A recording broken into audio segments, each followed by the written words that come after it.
Welcome to the Compact Disasters podcast from compactdisasters.com, the show where we explore natural and human-made disasters from around the world. This is episode 49, the Notre-Dame Fire. Notre-Dame de Paris is more than just a cathedral. It is a powerful symbol of French identity, artistry, and resilience. With construction beginning in the 12th century, it took almost 200 years to complete. Its twin towers, flying buttresses, rose windows, and signature spire had become central not only to the Paris skyline, but to the cultural heart of France. Victor Hugo helped revive its reputation with The Hunchback of Notre-Dame in the 19th century, sparking interest in Gothic revival and restoration. Over the years, it stood as the site of coronations, funerals, and national events. On the 15th of April 2019, that symbol nearly crumbled. Shortly after 6 p.m. on that fateful Monday, smoke was seen rising from the roof of the cathedral. Notre-Dame had been undergoing restoration work for months, with scaffolding wrapped around the central spire. Initial fire alarms were triggered, but there was confusion among staff. The guard dispatched to investigate went to the wrong part of the roof. By the time the fire was confirmed, it had already spread into the wooden framework that supported the attic and roof. This attic, nicknamed La Forêt, or the Forest, was constructed from ancient wooden beams, some dating back to the 13th century. Each beam had come from a centuries-old oak, forming a structure that was as flammable as it was historic. Once the flames took hold, they moved quickly through the dry timber. As the fire burned hotter, it eventually reached the central spire.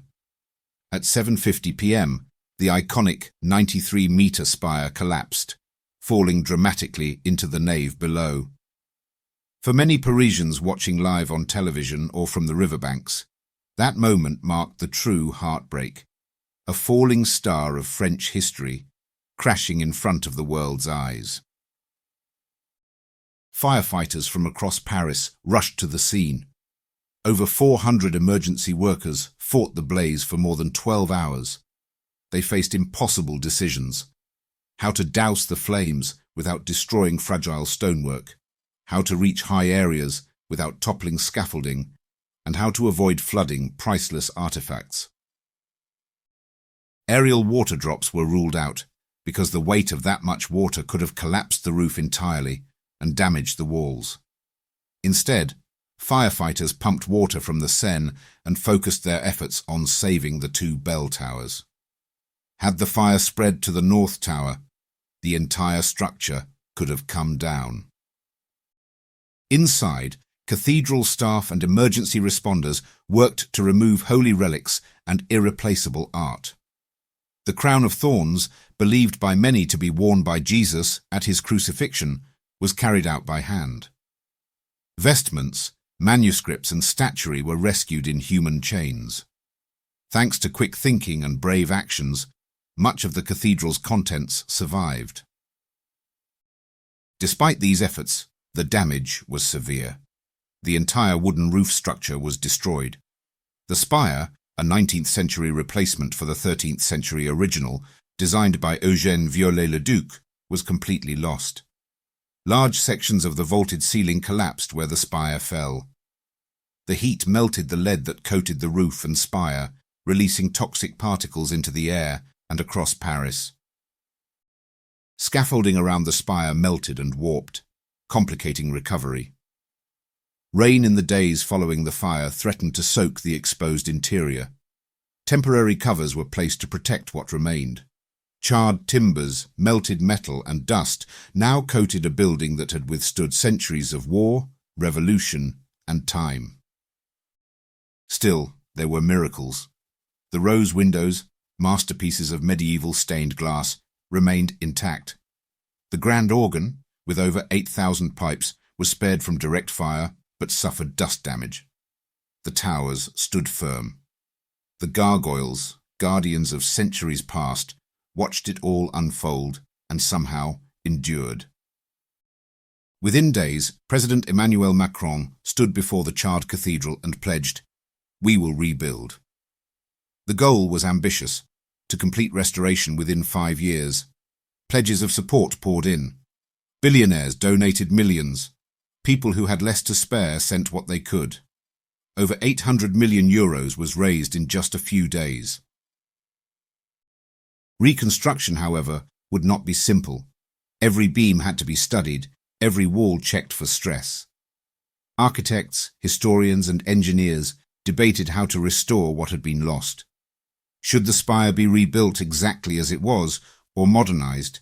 Should the roof use oak again, or steel and fireproof materials? The decision was made to remain faithful to the original design. New oak beams were sourced from across France. Trees more than 100 years old were chosen to replicate the medieval structure. Craftspeople trained in ancient techniques began work on carvings, stone repairs, and timber frameworks. Lead work required careful handling due to contamination. Even the bells were examined for heat damage. As of 2025, the restoration is nearing completion. The structure is safe. The new roof is in place. The spire has been reconstructed. The bells are ready to ring once more. Interior cleaning and artwork restoration continue at a pace, and will continue to do so until at least 2028. The Notre-Dame Fire shocked the world because it reminded us that history is never guaranteed to last. For many, it was a wake-up call about how vulnerable our cultural treasures are. Fire, water, neglect, and time, all enemies of heritage. The disaster sparked renewed interest in the state of historic buildings worldwide. Many cities reviewed fire safety in their own churches, cathedrals, and museums. Some introduced new preservation budgets. Others rethought how they protect buildings that are open to the public, but irreplaceable. In France, the fire also ignited a political debate. Was enough being spent on heritage? Were restoration companies under too much pressure to cut costs? Was the 5-year deadline more political than practical? These questions linger, even as the physical work nears completion. But perhaps the most lasting impact is emotional. For Parisians, Notre-Dame is not just a building. It is a witness to centuries of joy and sorrow. To see it scarred but still standing became a metaphor for France itself. Damaged, yes, but still proud, still here, and still reaching for the sky. The 2019 fire at Notre-Dame was a tragedy, but not a death. It was a rupture in the story of a monument that has weathered plagues, wars, revolutions, and modern neglect.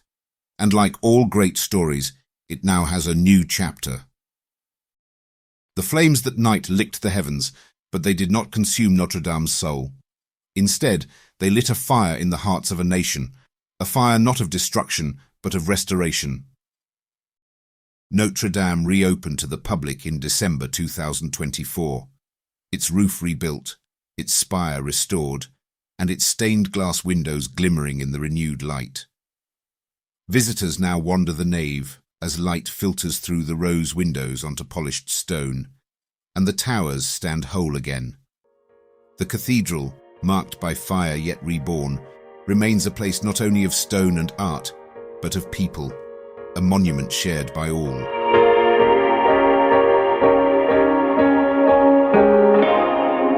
I hope you enjoyed that episode of the Compact Disasters podcast from compactdisasters.com. If you did, why not leave us a review wherever you get your podcasts? And while you're there, don't forget to subscribe so you don't miss any future episodes. If you would like to support us more directly, please consider buying us a coffee. Head on over to compacthistories.com/disaster coffee to see how. Also, please check out our other Compact podcasts. You will find them all at compacthistories.com. Thanks for listening, and I'll see you next time.